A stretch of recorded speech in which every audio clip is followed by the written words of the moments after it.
Okay, so we're going to do Peggy Sue by Buddy Holly. And a lot of my young students, I'll say, have you ever heard of Buddy Holly? And they say no. So I'll play them a YouTube of Peggy Sue. There's one really great one where they're on the Ed Sullivan Show doing Peggy Sue. So you might want to check that out. If you haven't heard the song or you don't know who Buddy Holly is, um, he's somebody you want to get to know. So anyway, here's Peggy Sue, and I'm going to do it up to speed, and then I'll do a slow version of it.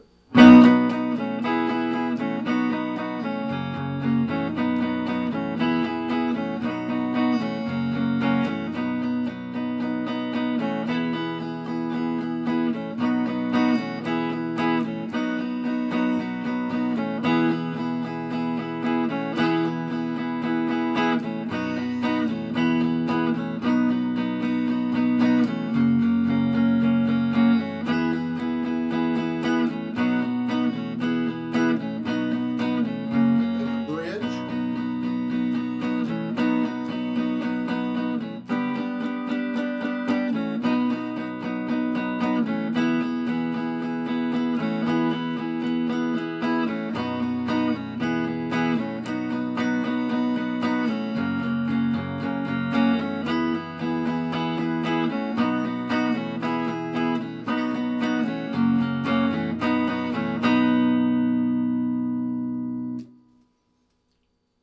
That ending is what we in the musicians world called stronger than dirt. Like the old laundry detergent commercials, stronger than dirt. Okay, so you're lifting off of the chord right before you go to the next chord. When you play the open strings in between the chord changes, you want to kind of downplay them, play them very lightly.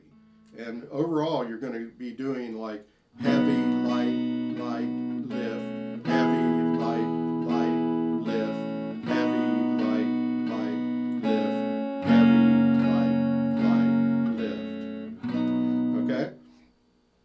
And so it starts out with some of the harder chord changes because you're only doing 4 strums on each chord. And then in the verse, when you have a whole measure on a chord, you don't lift on the 4th strum. You lift only on the last strum of the measure to go to another chord. So on the verse, where it says verse, 1, 2, 3, 4, 2, 2, 3, lift, B. And on the D, I almost lifted there, I shouldn't have. But that's so when you have a whole measure, you don't lift in the middle of the measure. You only lift before a chord change. Now, the challenging chord in this one is the F chord. And for a lot of you, that might be your first bar chord. Some of you may know the full version of F, like the full bar chord. But in this one, we're just doing 4 strings. And what you want to do is let your first finger sort of lay on its side. You're really on the side of the finger and laying on the left side, and then try to put the second finger in and then the third finger in on the 3rd fret of the 4th string. So, and check the strings. If you're laying down too much, you might get some dead notes. So you want to make sure that, first of all, your thumb should be around the middle of the neck, behind the neck, about where your second finger is, or on the left side of the tip of your second finger. You don't want it over too far, but sort of think of it as kind of almost in between the first and second fingers. But you want it to support the bar. And you might have to just work on just getting these 2 notes, and then add the second finger, try to get 3 notes, and then add the 3rd finger.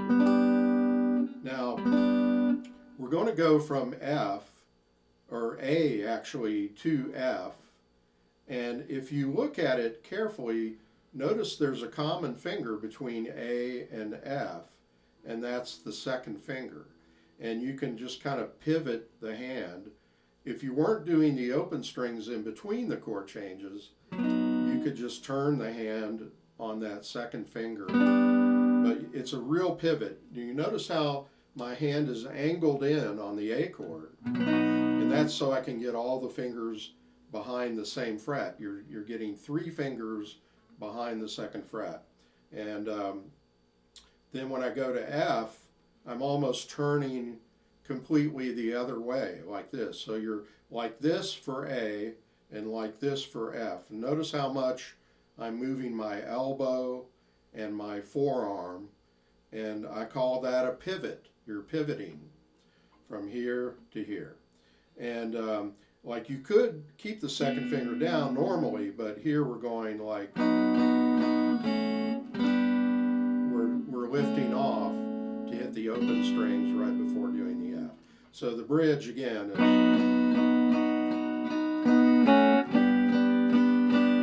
well, let me do the first A. There's 2 A's and then the F.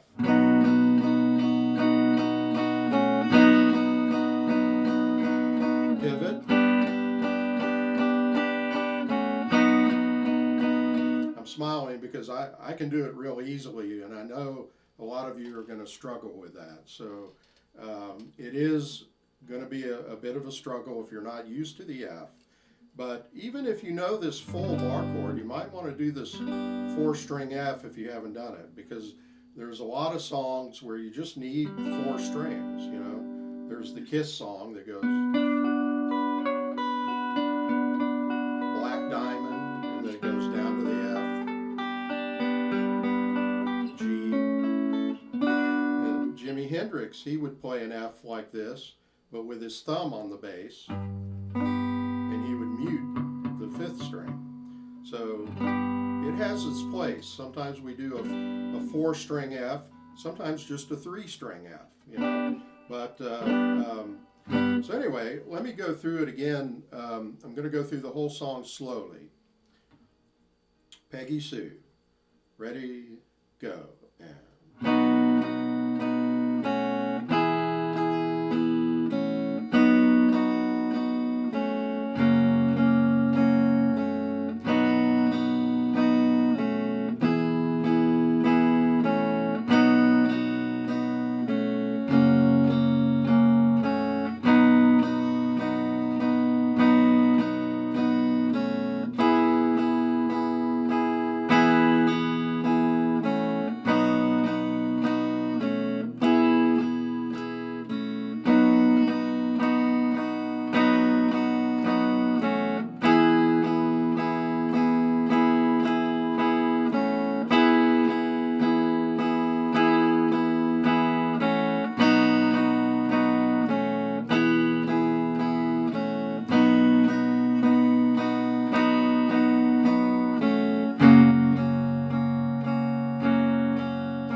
pivot back.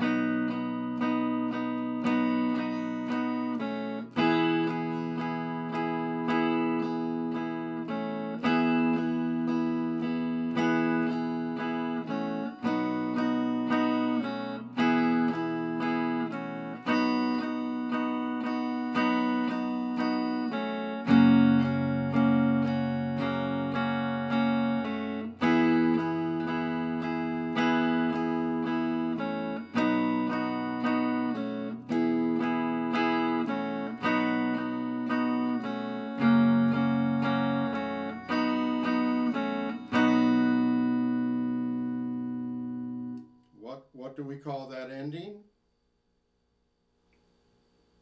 So anyway, that was slow, and it's good to do it slow. You might want to even do it slower than that. You know, just take your time and just try it with a metronome. A metronome, if you set it at a slow speed, a slow click, it'll help you, it'll force you to go slow. Because a lot of times, we want to play a song right up to speed the first time we ever try it. And we're not ready to do that. So we tend to put the cart before the horse. We run before we know how to walk. And that's not the way to do it. It's always best to take it slow. And so far in the book, these are the most challenging chords that you've done, the A, D, and E.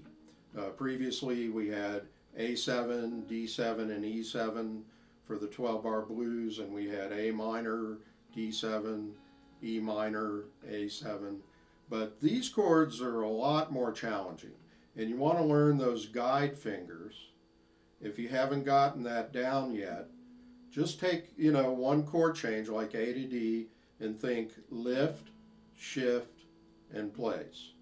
Lift, shift, and place, going back. And you don't even have to play the chords. Just go through the motions with your left hand. Lift, shift, place. Going to E, lift second and third finger, shift the first finger, place. Lift, shift, place. Lift, shift, place. D to E might be a little harder because these second and third fingers have to pass the first finger as it shifts. Kind of like that, because they're on totally opposite sides of the fretboard when you go to E. So you want to kind of look at the technical aspects of changing chords, and it will help you get to where you want to get, to where you can change chords right on a dime a lot faster than if you don't think about any of those things. Yeah, if you practice 6 hours a day for 6 months, you'll get these chords down without thinking about it, without thinking about any of the technical things. But it's always good to look at the shifting, look at just drilling one chord change, like A to D. See? And actually, though, in this Buddy Holly, we're not really shifting the fingers as much as we did in the rockabilly strum and some of the other exercises with the A, D, and E chords.